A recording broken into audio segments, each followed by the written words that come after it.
Right. మీరు లగచర్ల అనే గ్రామానికి వెళ్ళి లేదా అక్కడ వాస్తవాలను కూడా బాధితుల నుంచి మీరు వినే ఉంటారు.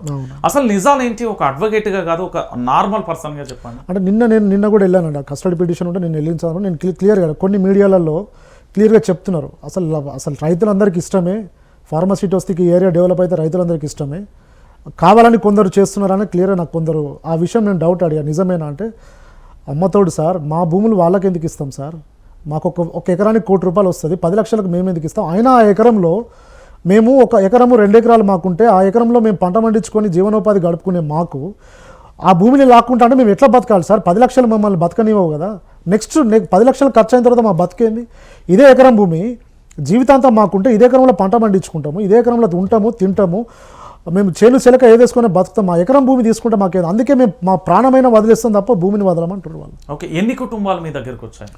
ఇప్పటివరకు 20 మంది, అంటే 20 మంది అండి. 20 మందికి మేము బెయిల్ పిటిషన్ కూడా మూవ్ చేయడం. 20 మంది అరెస్ట్ అయ్యారు. 20 మంది అరెస్ట్. మొత్తం ఎంత మంది ఉన్నారు అందులో? 47 మంది ఉన్నారు. 47 మంది ఆ గ్రామంలో ఉన్న వాళ్ళ ఆ రోజు సంఘటన జరిగినప్పుడు? అవును, ఉన్న వాళ్ళే. ఉన్న వాళ్ళు 47 మంది. 47 మంది. ఇందులో అరెస్ట్ అయిన వాళ్ళు 20 మంది. ఓకే, 20 మందికి బెయిల్ మూవ్ చేశాము. అది రేపు పీపీకి నోటీస్. అందులో మహిళలు ఏమైనా ఉన్నారా? మహిళలు లేరు, కొందరు 2-3 ప్రభుత్వ ఉద్యోగులు ఉన్నారని తెలిసింది. ప్రభుత్వ ఉద్యోగులు మరి ఎందుకు వాళ్ళకి పోయినరా లేదా, వాళ్ళు మాకు చెప్పినది ఏంటంటే మేము వెళ్ళలేదు సార్, కావాలని పెట్టినరు. మంచి చెడు చెప్పే వాళ్ళు ఉంటారు కదా కొందరికి, తండావాసులకి, ఆ వాళ్ళని కూడా లోపల వేయడం జరిగింది. రైట్. అసలు ఏం జరిగింది అంటే వాళ్ళ బాధితులు, మీరు నేరుగా కేసు డిస్కషన్ చేస్తున్నప్పుడు బాధితులతో మీరు మాట్లాడినప్పుడు వాళ్ళు ఏం చెప్పారు? నిజంగా అండి, అంటే వాళ్ళ బాధలు, ఒక ప్రెగ్నెంట్ ఉమెన్, సార్ నా కడుపులో పాప ఉన్నది, నేను దవాఖానకి వెళ్ళాలి, నా భర్త జైల్లో ఉన్నాడు, నేను ఏం చేయాలి సార్. కేటీఆర్ గారికి చెప్తుంటే కేటీఆర్ గారు కన్నీళ్ళు వచ్చినాయండి. ఆయన లక్ష్మణ్ మా అందరిని పిలిచి, కేటీఆర్ గారు మనం ఏమన్నా కానీ మనకు పార్టీలో అతీతంగా, ఇంకోటి మీకు వైఆర్టీవీ ద్వారా చెప్తున్నా, మా పార్టీ ఒకటే సిద్ధాంతం అండి, ఈ బాధితులలో కాంగ్రెస్ వాళ్ళు ఉండని, బీజేపీ వాళ్ళు ఉండని, టీఆర్ఎస్ వాళ్ళు ఉండని, ఎవరైనా ఉండి అందరికీ మనం సాయం చేద్దాం. ఇలాంటి బాధితులకు వీళ్ళు మళ్ళీ గర్వంగా వాళ్ళ ఇంట్లో వాళ్ళు ఉండే వరకు, వాళ్ళ భూములు వాళ్ళకి దక్కే వరకు లీగల్గా మేము ఫైట్ చేస్తాం. మీకు లీగల్ కాదమ్మా, నీకు ఆరోగ్య సమస్య లేదున్నా కేటీఆర్ గారు హాస్పిటల్కి మాట్లాడి ఆమె హాస్పిటల్ ఖర్చులు కూడా తను బేర్ చేస్తారని చెప్పడం జరిగింది. ఓకే, మొత్తం 23 మంది. 23 మంది రిమాండ్లో ఉన్నారు. వాళ్ళకి బెయిల్ ఎప్పుడు వచ్చే ఛాన్స్ ఉంది?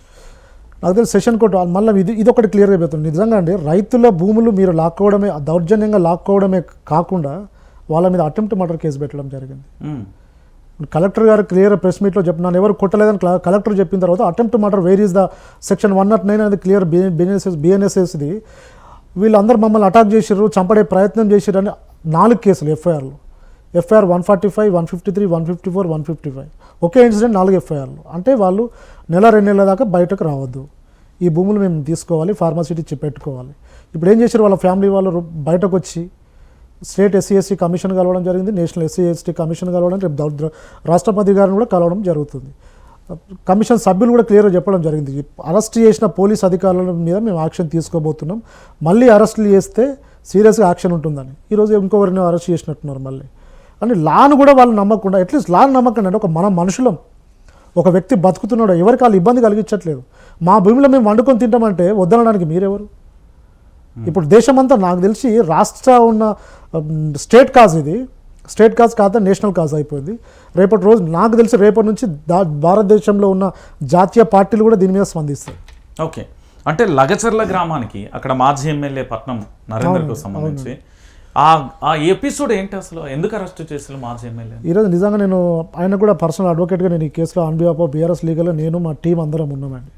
అంటే సిన్సియర్గా ఆయన ఒక మాజీ శాసనసభ్యుడు, జనరల్గా అంటే దీనికి సంబంధించిన ఆయనకు ఆ నియోజకవర్గంలో ఏ సమస్య ఉన్నా ఆయన దగ్గరకు పోయి చెప్పుకుంటారు. కానీ ఈ ఇష్యూలో డైరెక్ట్ కానీ ఇండైరెక్ట్గా కానీ ఈ ఇష్యూలో పట్నం నరేందర్ రెడ్డి గారు ఇన్వాల్వ్ కాలే, అది క్లియర్. రైతులు కూడా మా దగ్గరికి వచ్చినప్పుడు వాళ్ళ భావోద్వేగంగా చెప్తున్నారు, ఇలా నరేందర్ గారికి కానీ టీఆర్ఎస్ పార్టీకి కానీ ఈవెన్ మిగతా పార్టీలకు కానీ ఎవరికి సంబంధం లేదు సార్, మా భూమిని వాళ్ళు లాక్కుంటుంటే మేము ఎట్లిస్తాం? ఇప్పుడు మా భూమిని లాక్కోమంటారా? మరి లాక్కుంటే మేము ఎక్కడ బతకాలి? మా జీవనోపాధి కోసం మా భూమి పోతుందని మేము కొట్లాడుతున్నాం తప్ప దీన్ని ఎవరి ప్రోద్బలం కానీ ఎవరి స్వహస్తం కానీ ఎవరి కోఆపరేషన్ కానీ మాకు లేదు. కాబట్టి మా భూమి మాకు పోతుందనే కోపంలోనే, మా బాధలోనే మా ప్రాణమే నిడుస్తాం కానీ భూమి నిడవమని చెప్పి చెప్తున్నాం తప్ప ఇవి నరేందర్ గారికి ఎలాంటి సంబంధం లేదని చెప్పి ఆయన వాకింగ్ చేస్తుంటే ఆయన కూడా సేమ్ ఇంత అరెస్ట్ ఇంటిమేషన్ కూడా లేదు. కోర్టుకు వచ్చి రిమాండ్ చేసే వరకు కూడా ఆయనకు ఏ కేసో తెలియదు. అప్పుడు నేను వెళ్ళి రిమాండ్ రిపోర్ట్ పోలీసులను అడుగుతారు, ఎక్కడో ఉందని చెప్పారు, జడ్జి దగ్గర ప్రొడ్యూస్ చేసే ముందు. అందులో ఏముందో అప్పటి వరకు మాకు కూడా తెలియదు. ఏముంది అసలు అందులో క్లియర్గా అందులో ఏముందని అప్పటికి మేము చదివిన తర్వాత ఈ ఫార్మా బాధితులు ఎవరైతే ఉన్నారో ఇదంతా చేయించేది పట్నం నరేందర్ రెడ్డి గారు, ఆయనకు చెప్పింది కేటీఆర్ గారు అని క్లియర్ పోలీసు వాళ్ళు కన్ఫెషన్. అంటే ఇక్కడ పట్నం నరేందర్ గాని అటు కేటీఆర్ గాని దీని మీద ఆ మాట మాట్లాడినట్టుగా వాళ్ళ నుంచి ఏమైనా ఉందా రెస్పాన్స్? వాళ్ళ నుంచి పోలీసు వాళ్ళు క్రియేట్ చేసి రాసిన, ఇప్పుడు నరేందర్ రెడ్డి గారు చెప్పలే, వాళ్ళు కన్ఫెషన్ నరేందర్ రెడ్డి కన్ఫెషన్ చేసింది అన్నట్టు వాళ్ళు రాస్తున్నారు. అందుకే నరేందర్ రెడ్డి గారు క్లియర్గా చెర్లపల్లి జైలు నుంచి ఒక అఫిడవిట్ పంపడం జరిగింది జడ్జి గారికి, కొడంగల్ మేజిస్ట్రేట్ గారికి. సార్ ఆ కన్ఫెషన్ ఏందో నాకు తెలియదు, ఇలా పొద్దున మా భార్య వస్తే తప్ప నాకు తెలియదు, లేదు కేటీఆర్ గారు చెప్తే నేను చేసేది అన్నది అది పచ్చి అబద్ధం సార్. అసలు నన్ను అరెస్ట్ చేసిన విషయమో నాకు చెప్పకుండా, ఏ కేసో నాకు చెప్పకుండా, ఒక్క మాట కూడా నాతో మాట్లాడలేదు పోలీసు వాళ్ళు మీ దగ్గరికి తీసుకొచ్చే వరకు. అలాంటప్పుడు అది ఏ కేసో నాకు తెలియనప్పుడు నేను వాళ్ళ పేరు వీళ్ళ పేరు నేను ఎందుకు చెప్తాను సార్? అసలు కన్ఫెషనే నన్ను అడగలేదు, ఏ కేసో నన్ను అడగలేదు, అసలు స్టేట్మెంటే నాకు తీసుకోలేదు. దిస్ ఈజ్ ద స్టేట్మెంట్ అని ఆయన చెప్పి ఈ కేసుకి అసలు ఏందో నాకేం సంబంధం లేదు, నేను హైదరాబాద్లో ఉన్న ఇన్సిడెంట్ జరిగినప్పుడు ఈరోజు నాకు చెప్పడం జరిగింది. ఏదైతే లగచెర్ల ఇన్సిడెంట్ జరిగినప్పుడు, ప్రజా అభిప్రాయ సేకరణ జరిగినప్పుడు తెలంగాణ భవన్లో ప్రెస్ మీట్లో ఉన్నారు నరేందర్ రెడ్డి గారు. ప్రెస్ మీట్లో ఉన్న నరేంద్ర వేరే ప్రెస్ మీట్లో ఉన్నప్పుడు ఆయన దాంట్లో ఉన్నట్టు ఎట్లా అవుతుందండి? ఆయన మీద అటెంప్ట్ మర్డర్కి పెట్టడం జరిగింది. అంటే 72 సార్లు కాల్ చేశాడు, దీనికంతా కుట్రపూరితంగా ఉంది, ఆ ఒక ప్లానింగ్ ప్రకారమే జరిగిందనేది కూడా బయట ప్రచారం జరుగుతుంది. సింగిల్ ఫోన్ రికార్డు కూడా లేదండి. ఇప్పుడు రికార్డ్స్ మా దగ్గర ఫోన్ కాపీ ఛార్జ్ షీట్లు అన్నీ ఉన్నాయి కదా మా దగ్గర, రిమాండ్ రిపోర్ట్స్ ఎఫ్ఐఆర్స్ అన్నీ ఉన్నాయి. సింగిల్ వాళ్ళు కన్ఫెషన్ చేసారు, ఈయన చెప్పినట్టు పోలీసు వాళ్ళు రాసినారు. అందుకే పోలీసు వాళ్ళకి అదేవిధంగా జడ్జి గారికి క్లియర్గా తన అఫిడవిట్ ఇవ్వడం జరిగింది. నేను ఏం చెప్పలేదు, నా కన్ఫెషన్ స్టేట్మెంటే వాళ్ళు తీసుకోలేదు, వాళ్ళు ఏం రాశారో నాకు తెలియనప్పుడు నేను ఏం చెప్పినట్టయితే this is the correct, this is the wrong అని క్లియర్గా అఫిడవిట్ ఇవ్వడం జరిగింది. అంటే పోలీసులు తమంతట తాము క్రియేట్ చేశారని మీరు చెప్తున్నారు కదా, మరి పోలీసుల మీద ఎఫ్ఐఆర్ చేయొచ్చు కదా? అది ఇప్పుడు హైకోర్టులో మేము మూవ్ చేసాం. అదైతే రిమాండ్ ఉందో రిమాండ్ని ఛాలెంజ్ చేస్తూ రిమాండ్ని యాక్సెప్ట్ చేయడమే తప్పని చెప్పి బేసింగ్ ఆన్ ద రిమాండ్ హైకోర్టులో ఉంది. రేపు హైకోర్టులో ఆర్గ్యుమెంట్కి రాబోతుంది. ఛాలెంజ్ చేసాం. మొత్తానికి లగచర్లకు విముక్తి జరుగుతుందా?